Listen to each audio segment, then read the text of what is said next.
We've got to stop pretending that all LSAT advice is good advice. Right now, tens of thousands of students are spending hours, sometimes weeks, studying the wrong stuff. They're using outdated prep books with irrelevant sections on them, techniques that might have been helpful 10, 20 years ago, but today they're going to drag your score down. And it's not your fault. The LSAT has changed, but most prep materials sadly have not changed. So today I'm going to walk you through exactly what not to study if you're taking the LSAT in 2026 and beyond, and what to do instead so you're actually training for the current LSAT and not a test that no longer exists. Now, I've been teaching the LSAT personally since 2005. I increased my own LSAT score from a 152 to a 175. And over the years, I've seen every single LSAT trend, every curveball LSAT has thrown your way, every rumor, every myth on Reddit. And so when I tell you that certain things are now a massive waste of time, this is not theory. I'm actually seeing what moves scores for real students on the modern LSAT today. Now, the biggest change you should know is that logic games are completely off the LSAT. They're not optional. There is no chance you're going to get them. They are gone forever. After a serious lawsuit from blind test takers, LSAC officially removed the logic game section after the June 2024 LSAT and replaced it with a second scored logical reasoning section, which means if you're taking the LSAT in 2026 or beyond, you are not going to see logic games on the LSAT. And the problem is, even though the LSAT itself changed, a lot of prep materials did not change. And so if you get a hand-me-down textbook from a friend or you get those PDFs that are floating around, they might include chapters on different types of logic games, a lot of emphasis on diagramming. And those books were written for a world where games were 25% of your score, in some cases a third of your score, but now they are 0% of your score. And so studying them is a total waste of time. Instead, you should focus on mastering logical reasoning, which is now 2/3 of your score, or fixing your approach to reading comprehension, which still, of course, matters a great deal. It's still a third of the test. And of course, practicing logic games might give you a false sense of confidence because you're getting better at diagramming, but the LSAT no longer rewards that skill. So what you want to do instead is use current LSAT materials in the modern format. There are 59 numbered exams available from lsac.org in the Law Hub Advantage platform, where LSAC rearranged all the materials into the new test day format: 2 scored logical reasoning sections, 1 scored reading comp section, and 1 unscored extra section of either logical reasoning or reading comprehension.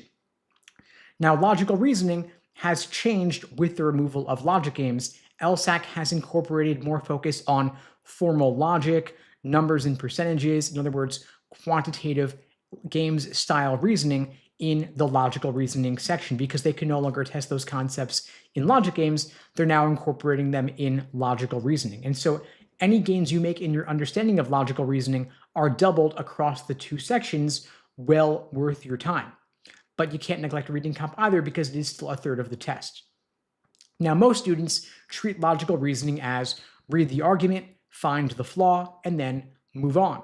But that is way too shallow. It's not nearly enough. You got to know, can you ID the main conclusion? Can you separate evidence from opinion? Can you spot the hidden assumptions holding the argument together? Can you tell whether new information strengthens or weakens the argument, or whether it has no impact at all? And those are the same skills you're going to be using in law school, in business, and throughout your legal career. And the LSAT hits those concepts, those skills, over 50 different questions in logical reasoning alone. Now, a lot of tough reading comp questions are actually logical reasoning questions in disguise, asking you what's the role of the sentence, what's the author trying to do here, which choice is most similar to the reasoning in the passage. All of this has analogs in the logical reasoning section. And so when you build logical reasoning skills, you're also helping your performance in reading comp at the same time. And so if I were going to build an LSAT study plan from scratch for the new LSAT format, here's how I would approach logical reasoning. First, I would start with the high-frequency question types that show up again and again, like necessary assumption, inference, and flaw. Then I would drill 1 question type at a time.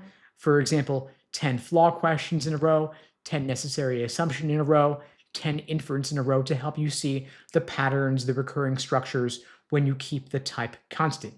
Then you want to measure your accuracy by type. You keep a spreadsheet or a notebook where you note your accuracy on flaws. For example, maybe you got 14 out of 18 correct. In necessary assumption, maybe you got 7 out of 15 correct. And so you know accuracy is lower on necessary assumption. Maybe spend a bit more time there. Then, once your foundation is solid, then and only then do you switch gears and mix them together in the context of a timed section, which is, of course, important to do because it's not enough to get the questions right. You got to get them right under test day conditions, considering timing, pacing, and endurance.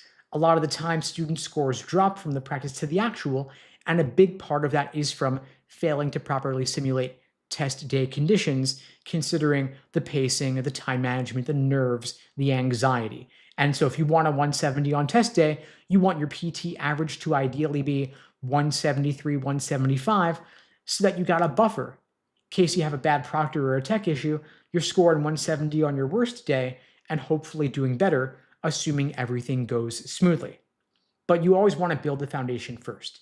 Accuracy, then pacing, then endurance. Most students go in reverse, then they wonder why they're stuck.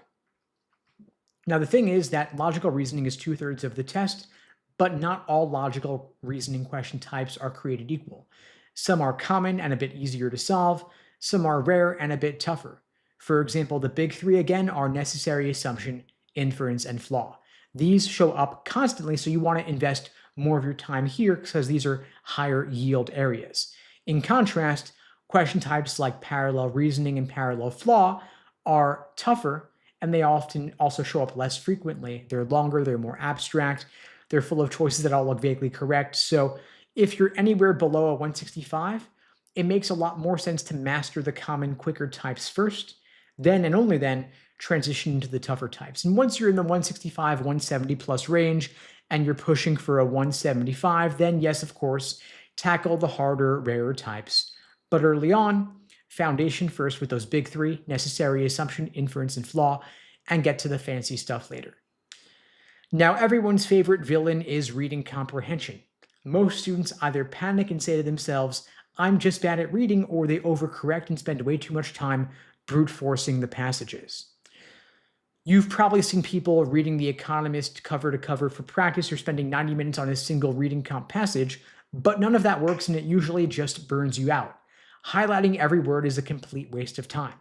Reading comp is important, and of course, improving your RC score by only 2 to 3 questions will often take more time than improving logical reasoning by the same amount, given that logical reasoning gains are doubled across the 2 sections. So your goal should be to get to a solid, stable level, then put most of your extra effort back into logical reasoning.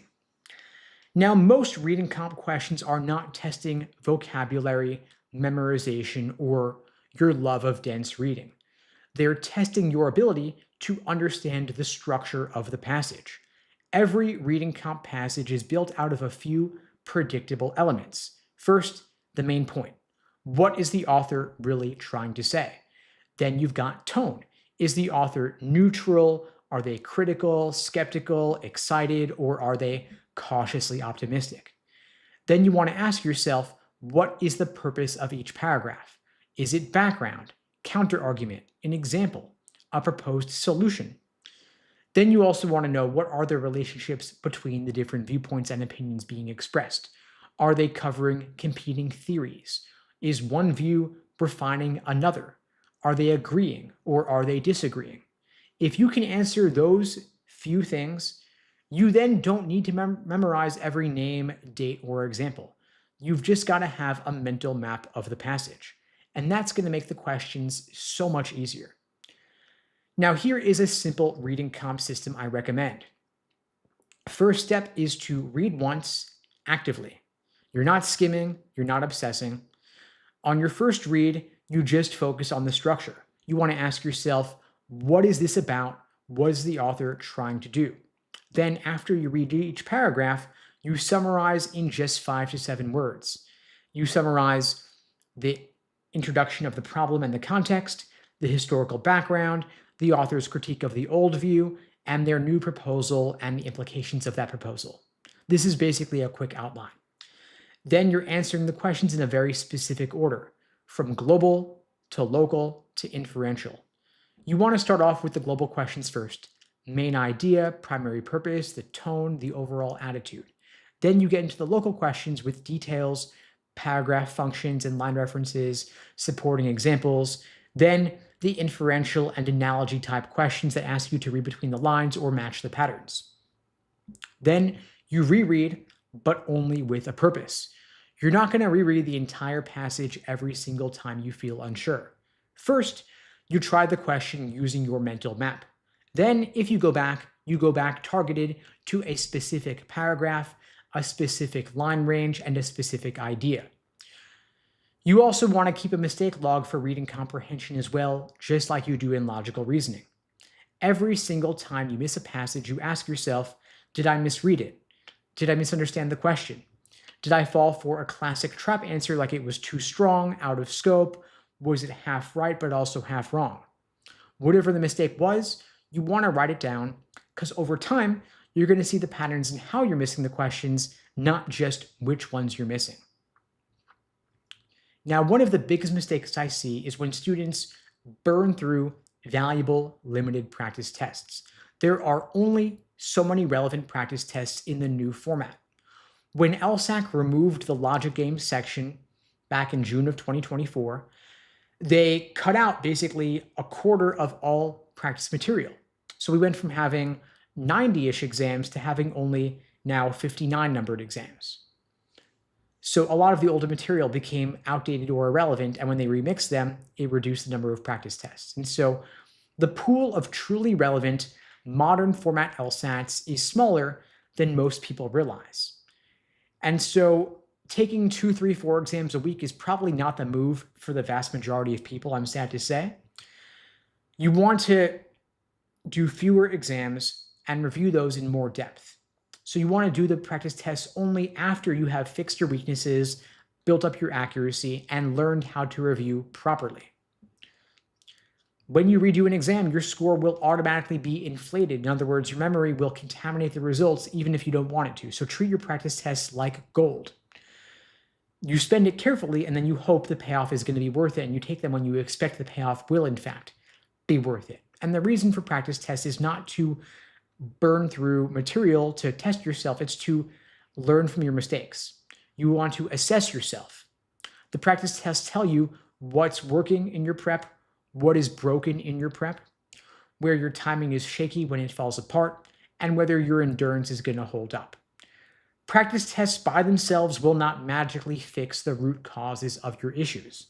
The learning is going to happen when you drill questions, when you review in depth, when you engage in pattern recognition and you slow down to learn from your mistakes. In other words, a single 35-minute section followed by 2 hours of review is more valuable than a 4-hour full exam with zero reflection. So if I were going to recommend how and when to use practice tests, I would say first phase is building the foundation. You drill questions by type, you do individual timed sections, and focus more on logical reasoning since it is 2/3 of the test.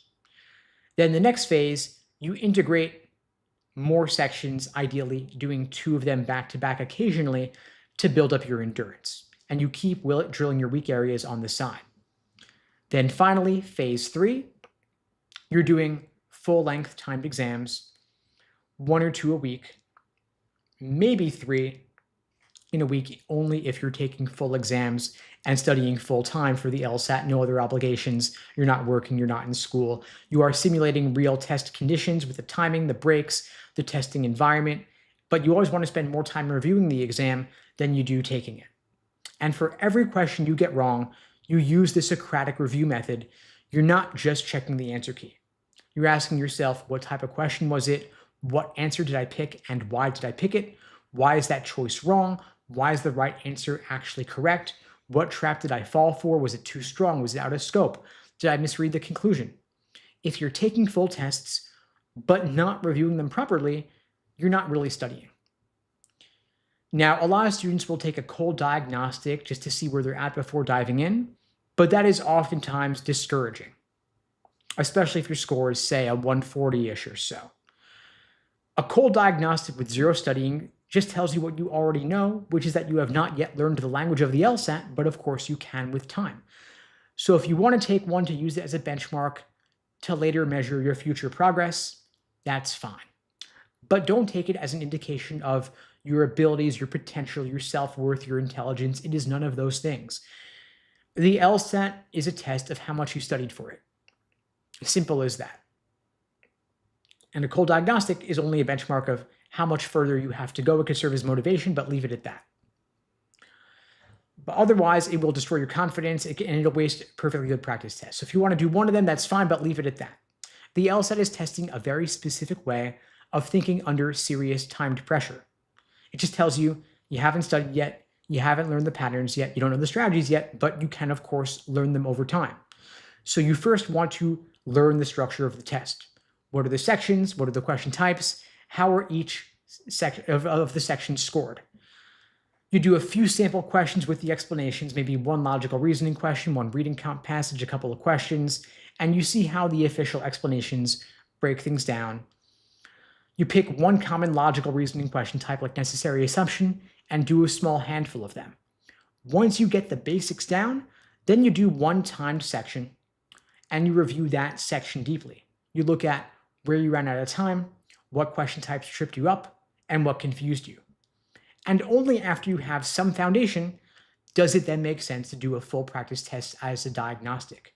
That way, your score is going to reflect where your reasoning skills are after some training, not how badly you panic when you're thrown into the deep end with no context. So when you're looking for a top score, remember that top scorers do not study like everybody else. They use up-to-date practice materials in the modern format. They treat logical reasoning with more emphasis than reading count because it's 2/3 of the test. They take practice tests only after building a strong foundation.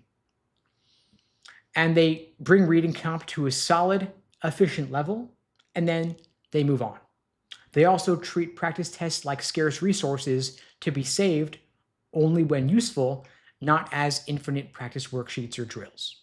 Most importantly, top scorers understand that the LSAT is beatable not by doing more, but by thinking differently. You don't need to outgrind everybody, you just got to outfocus them. So study the parts of the test that still exist, use materials that match the updated current LSAT format, and invest the majority of your time where the majority of your score now comes from.